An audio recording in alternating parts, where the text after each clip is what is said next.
বিশ্বনবী সাল্লাল্লাহু আলাইহি ইসলাম ইহুদির লাশ দেখে দাঁড়িয়ে গেলেন। কাল্লাশ। আমার যশোরের ভাইয়েরা আওয়াজ করে বলুন কাল্লাশ। ইহুদির লাশ দেখে দাঁড়ায় গেলেন। সাহাবারা বললেন, ইয়া রাসূলুল্লাহ, আপনি দাঁড়ালেন যে, এটা তো ইহুদির লাশ। বিশ্বনবী বললেন, আওয়ালাইসাত নাফসান, এটা কি মানুষ নয়?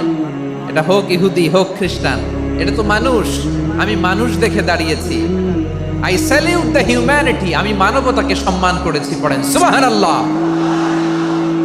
তাহলে এই জমিনে মানুষের মর্যাদা বেশি, হোক আস্তিক হোক নাস্তিক, হোক মুমিন কিংবা কাফের। আদমের সন্তান হলে, মানুষ হলেই তার মর্যাদা বাড়িয়েছে কে? আমার কলিজার টুকরা যশোরের ভাইয়েরা, মানুষের মর্যাদা আল্লাহ এত বাড়িয়েছেন, মানুষ জীবিত থাকলেও যেমনি মর্যাদাবান, মরে গেলেও মর্যাদাবান। সুবহানাল্লাহ পড়েন। মানুষ মরে গেলে এই ডেড বডিটা কি হয়? পচে যায়, গলে যায়, মাটির সাথে মিশে যায়। তাই বলে আপনি ডেড বডির সাথে যাচ্ছে তাই করতে পারবেন না। পারবেন? কেউ যদি অন্যায় করে, তাকে যদি আপনি শাস্তির আওতায় আনেন, যা মনে চায় করতে পারবেন না। তারা আগুন দিয়ে পোড়াতে পারবেন না, নাক কাটতে পারবেন না, কান কাটতে পারবেন না, অঙ্গ বিকৃতি করতে পারবেন না। কারণ মানব জাতির মর্যাদা স্বয়ং দিয়েছে কে?